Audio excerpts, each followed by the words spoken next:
Okay. Good morning, Good morning. Conrad and Kathy DeMatteis here. We're coming to you this morning with our latest addition to the book, My Journey to the Center of Love. We're going to be going today. We're going to talk about something super, super, super, super sensitive this morning.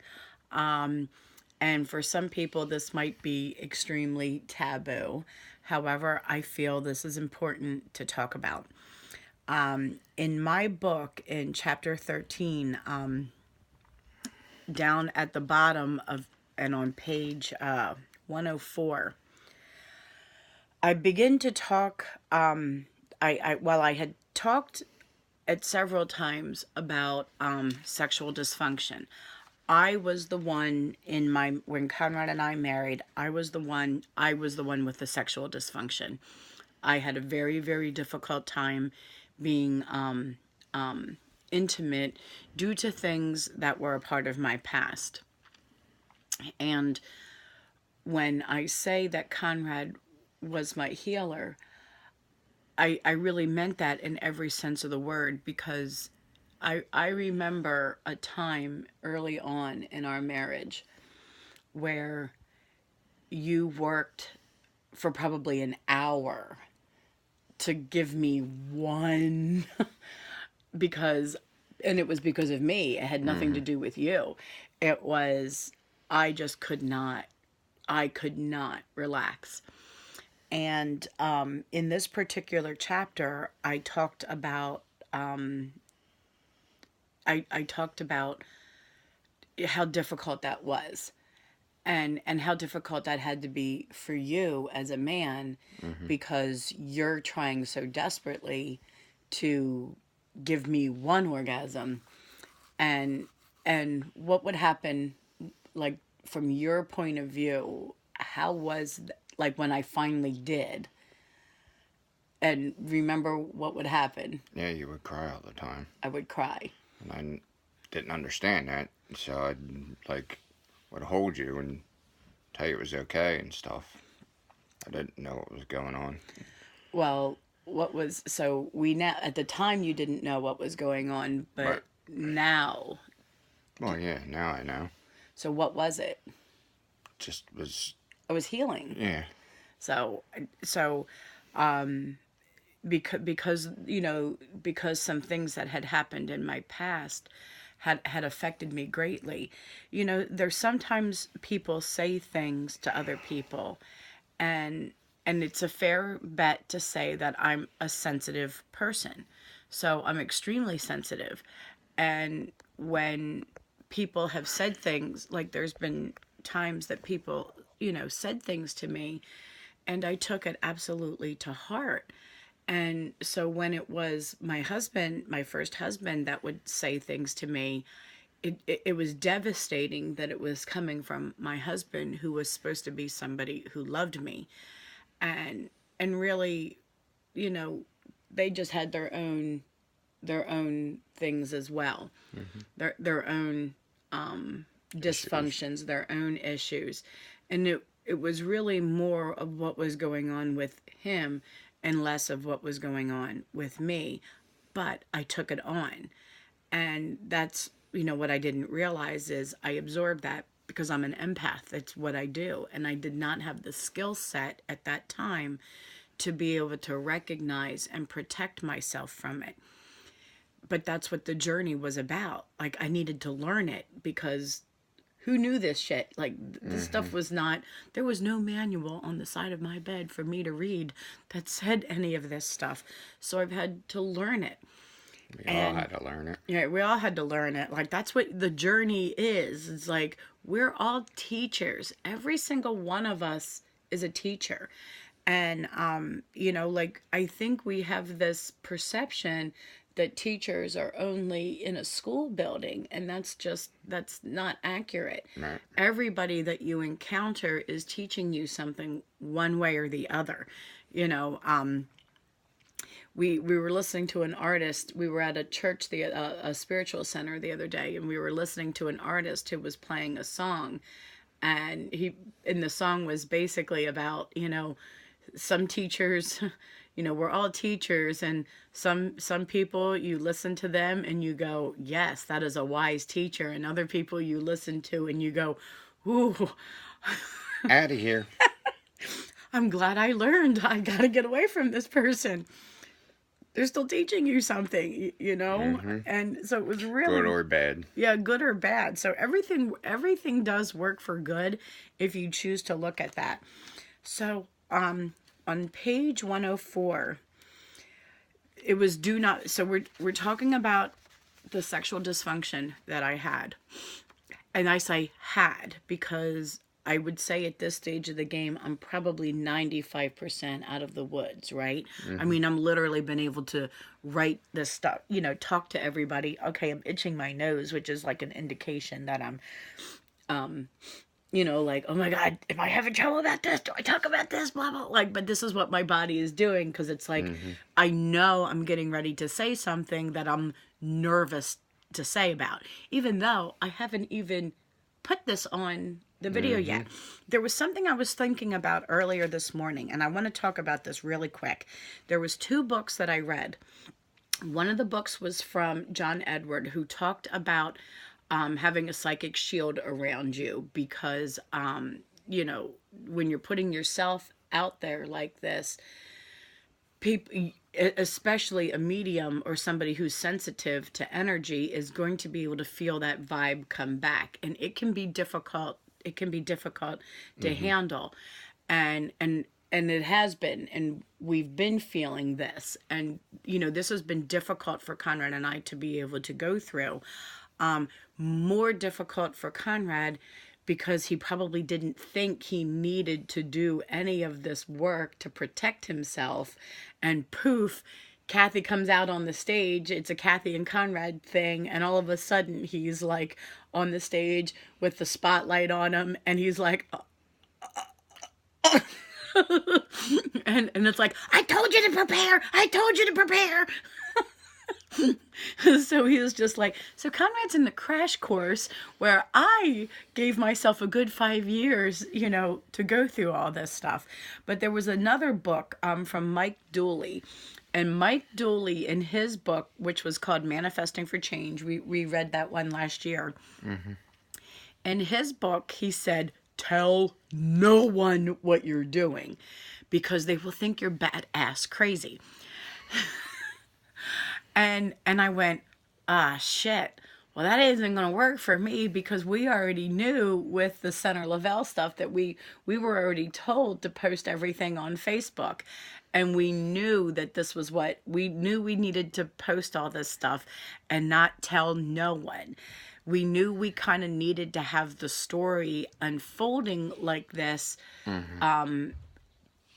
because honestly, like the reason in the book Mike Dooley said to tell nobody is because this is what it looks like, because you get so attacked when you are trying to tell somebody what you're doing Mm-hmm. and they're not agreeing with you and they're not supportive of you, and they don't understand why you would take that risk. And that's just because some people do not understand the entrepreneur spirit, the spirit of an entrepreneur. Conrad and I have this one picture that we circulate a lot about us. We were, it was New Year's Eve, Mm-hmm. 2002. We were ringing in 2003. And I had clients that lived in the Wilmington area that we got to go to their big New Year's Eve bash, and it was a black tie affair. It was just fabulous. It was Crown and I got to like relive childhood, like he never got to go to the prom, so we dressed up, and I had my gold dress on.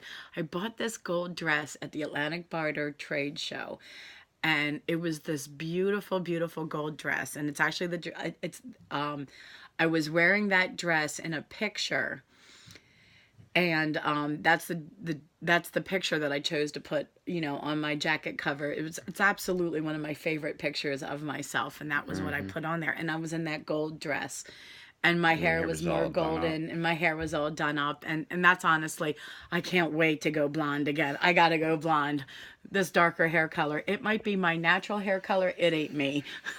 It isn't me. I'm a blonde. I'm a blonde in disguise. So I need to go blonde again. I need the best hairstylist in the world again. My sister Sherry, she's the best. She really is the best. I wish Hmm. she's the best. Hands down, she's been the best hairstylist I've ever had my whole entire life. Kudos to Sherry. So, I wrote on chapter 13, I wrote about how I had tried a cannabis infused product and how it affected me. And how it affected me is I relaxed. I somehow relaxed. Hmm. And you and I that night happened to get intimate, and and I It think, was good. yeah, it was good. It like blew my socks off. Hmm. And I and what it's and it actually opened up my mind to the point where I started to address some things that my husband had been kindly suggesting to me over our, at that point, probably 13, maybe 12 years of marriage. And that was to add sensual sexual massage to our massage nights, which I was not a very big fan of. I'm a professional massage therapist. Over the years, it's, sometimes things, that would just shake me to my core or rock me to my core inside and make me think things of myself, like things would happen that would make me challenge, that was challenging in my head.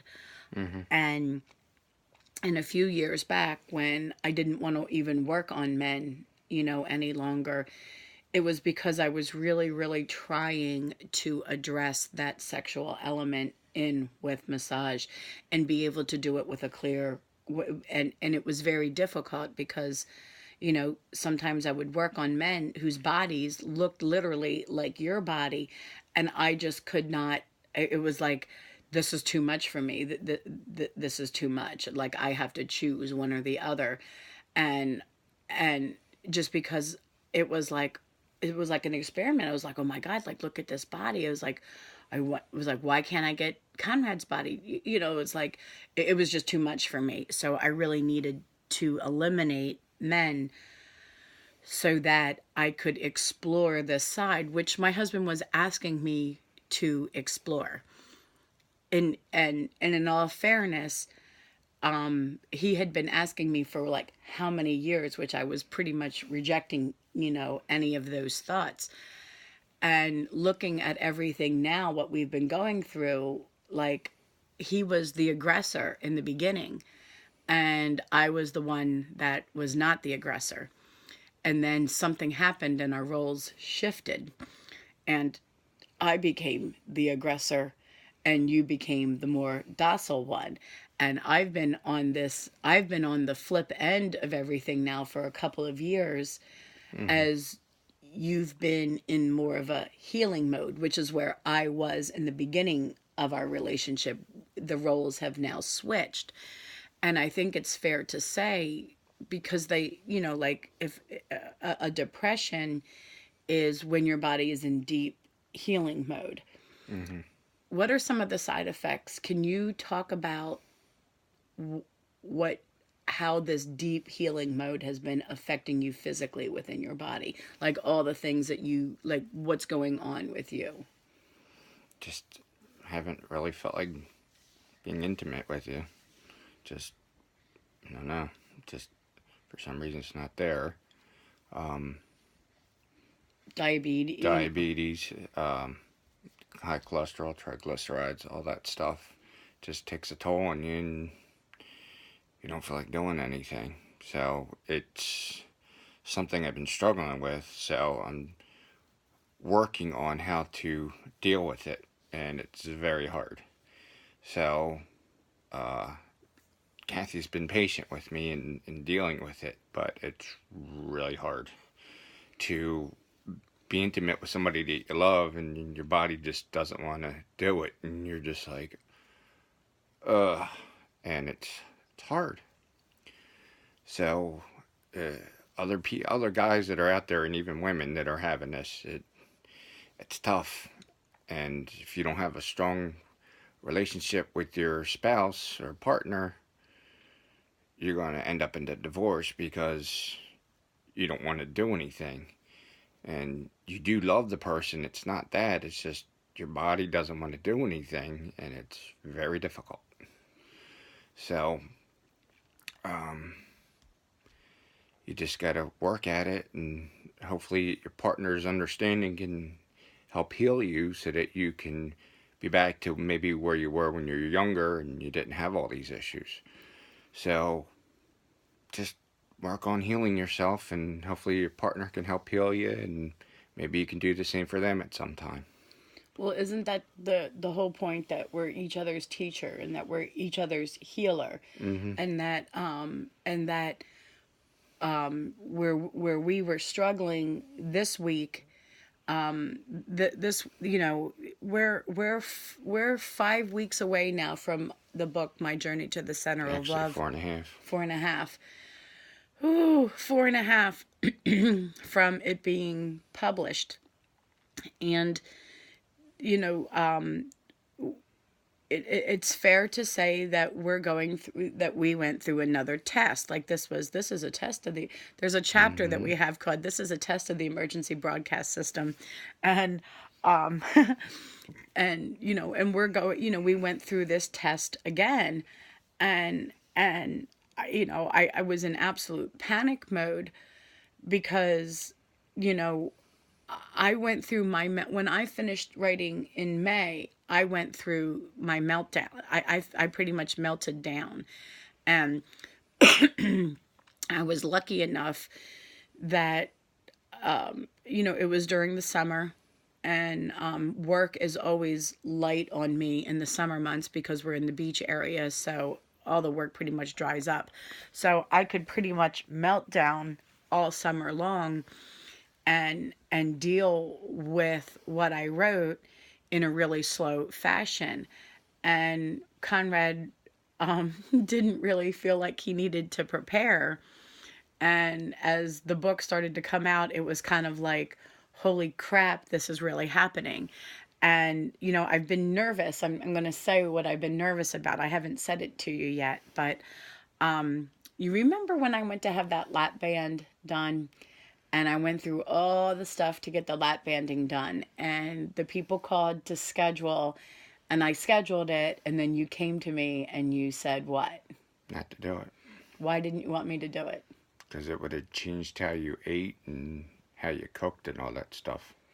And you wouldn't have been happy. Right. And so in the back of my head, I've been really nervous that I was going to get to the part where we published the book and you were going to go, whoa, hold on, Kath. You know what I mean? Like that's been in the back of my head. I've been worrying about that because once we get, you know what I mean? Like we're on the trail to no return. And I think it's a safe bet to say that you've been at the fork at the road of what do you do? And I'm getting ready to launch this book, but we're together. So it's been a little difficult. So I'm going to write this one last thing. Say this thing. Read, yes. On page 104 of My Journey to the Center of Love, I wrote, "Massage is very sensual, and that is because touch feels amazing. To be able to give and receive from your partner is beyond beautiful. It is magical. And when you learn how to touch your partner, you can learn how to enhance your own lovemaking. For years, I refused to put the two together out of fear. It took cannabis to allow my mind to relax enough to allow myself to feel pleasure. When I talked to other women and men about this, it was clear to me that I was not alone in my issues. I realized I was frustrated beyond belief. I took medicine for years that cut off my ability to achieve an orgasm, but just one pot brownie changed my life. And that's, one of the things, that I wrote about that has been a very difficult topic, to talk about. Very, very difficult, for us to talk about. And my husband has a job position that he can't do anything like that. He could lose his job for something like that. So he can't. And I have found this way for us to be able to heal and to work for us. And it's my husband can't do it. He can't heal in this way. And just that is frustrating. That is frustrating. And then and it's when we think about all these laws that are in place, and we think about all the side effects from medicines. You were going through the list last night. You were going through, and one of the medicines that they have you on, what was the It like the high blood pressure causes sexual dysfunction, and it sucks. And if you take another pill that kind of helps you out, it counter? you makes you makes your blood pressure go It up could higher. kill you. It can kill you. If you take, which I don't, but if you take the nitrates, it'll really drop your blood pressure low. And so it's just pills are no fun. They really aren't. And it just, and that has affected everything. Yeah. Like, so reading what some of the side effects were from some of the medicine has been like, oh my gosh, we need to find out a It's different. like I feel worse on them than I did when I wasn't taking them when I was younger. So it's just like, it's like I'm getting worse instead of getting better. And that's why I don't like taking pills. I know it's supposed to help you. Even taking the insulin for my diabetes, I hate doing it because I feel worse sometimes. Well, I feel a little bit better when my numbers are low versus, when they're through the roof. But I just hate injecting myself with the needle. So being sick is no fun. Gonna work on healing myself naturally and see if I can get off all this stuff, because it makes your life worse, especially in the bedroom. It's no fun. So, But one of the reasons why this has been a part of our struggle, and there was a Conrad and I talked about something last night when I wrote in this particular chapter.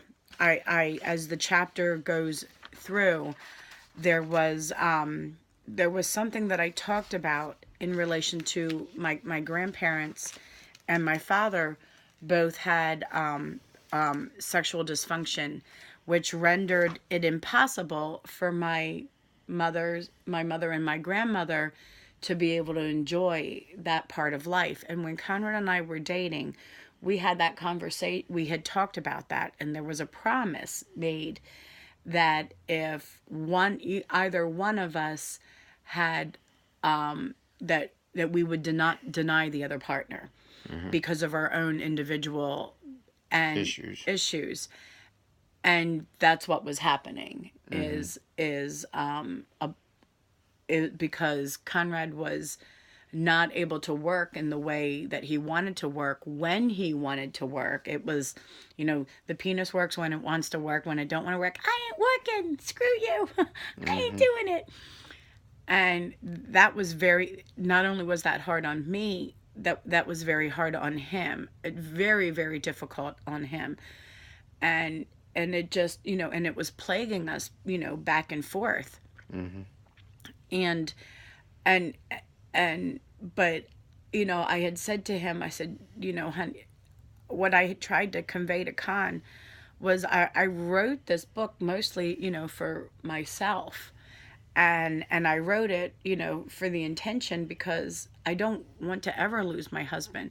This is the man who I fantasize about all the time. I fantasize about him. And when for me, it felt like rejection. and it felt like there's something wrong with me, and why can't I attract, my husband? And but realistically, he's also on all this medicine that's not allowing his body to even work. And it's like, this is a recipe for disaster, like an absolute recipe for disaster. And I think truly, truly, again, it's the things that we did, the massages that we did, the energy sessions that we have done on each other, that has binded us closer as a couple, that so we had enough glue in our background to get us again through this hard week, this week where things were not working, and we were wondering, what was happening again.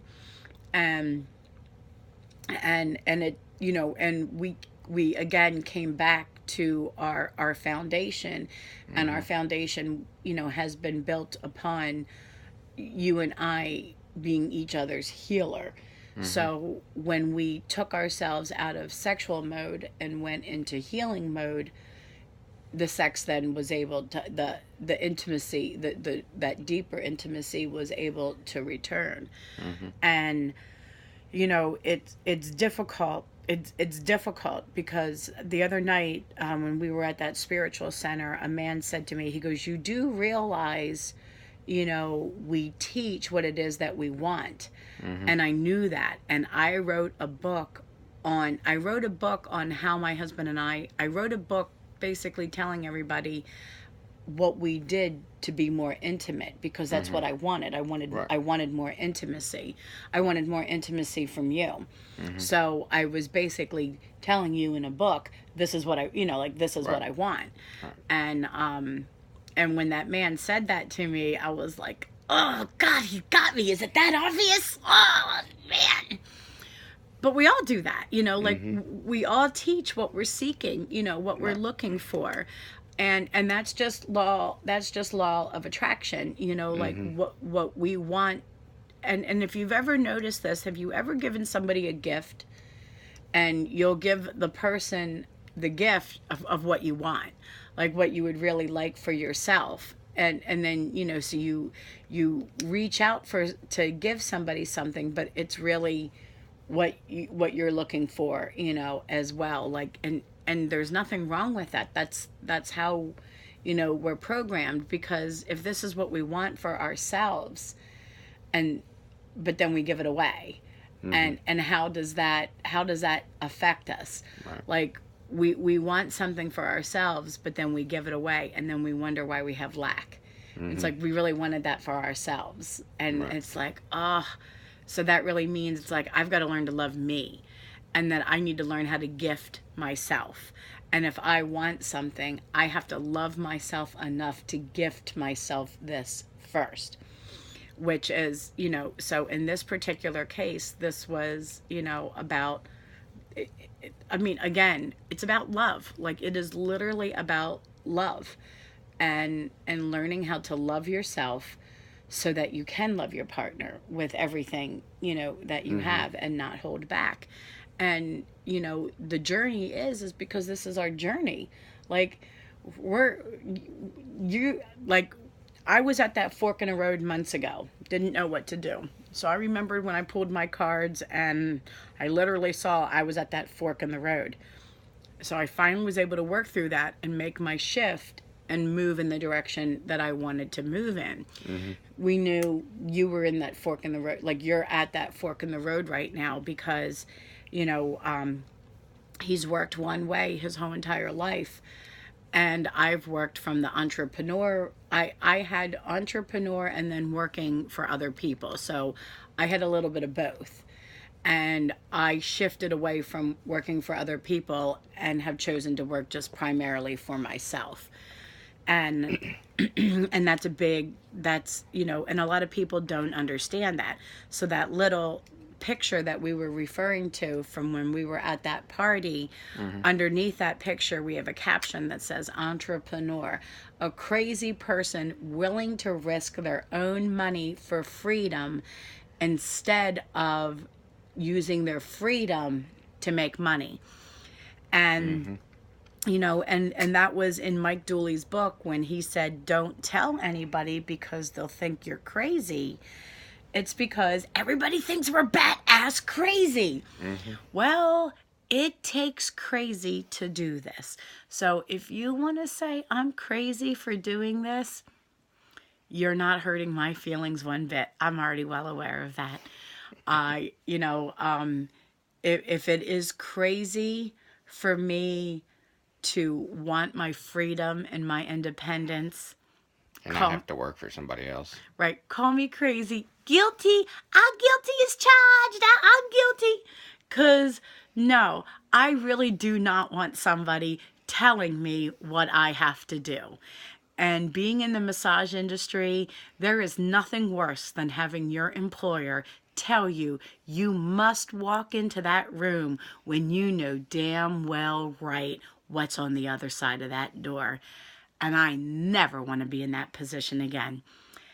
And beings that I have written that almost every job I was actually at, I was sexually harassed at.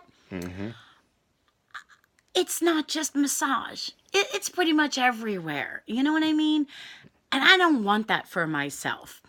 And I certainly do not want to be what is it that what is it that I always refer to?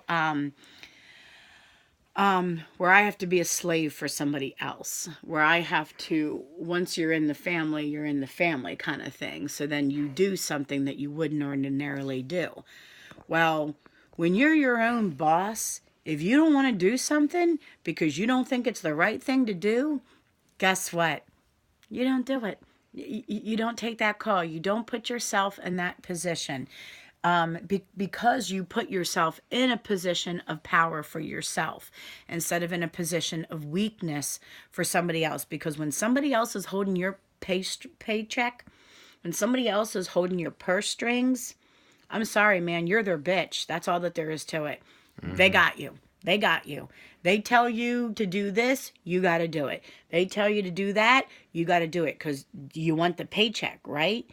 So who's the crazy one here? Tell me, am I the crazy one because I want freedom from something like that?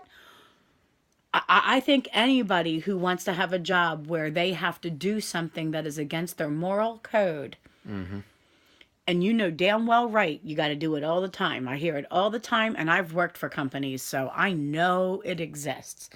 And working for yourself, you can shift that. You can shift that so that you can do a job that you feel good about. Right. And that is what this has been, for me, is I know on certain days I either walked out of a house or I walked out of a room and I said to God, please, God, do something to shift my circumstance because I cannot put myself through this again. I can't do this. I can't do this. This is not me. And I was like, please do something to shift something for me. And he did. And I did shift. But I met people that could help me on my journey because everybody is a helper if you just recognize that everybody is a helper and realize that what they're saying to you, is there to help you in one way or the other. So this is Conrad and Kathy DeMatteis. I hope you guys realize, that we talked about some very, very sensitive things, but we talked about them because we know in all reality, there are a lot of you out there that are going through this and you just might not be able to talk about it. And you might not have anybody to talk about this with. And we're just trying to address the gigantic white elephant that is in the middle of the whole entire world right now. This is just something that we need. This is something that we need to talk about.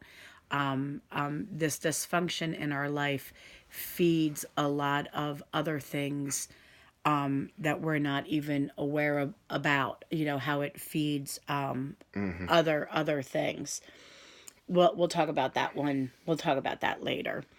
But for now, where do So Yeah. this is going on the YouTube. All right, so So click like, leave a comment down below, subscribe if you're not a subscriber, and hit the bell notification so you get future notifications of new videos when we post them up. okay, awesome, All right, awesome, great job, honey. bye. Thank you. Bye.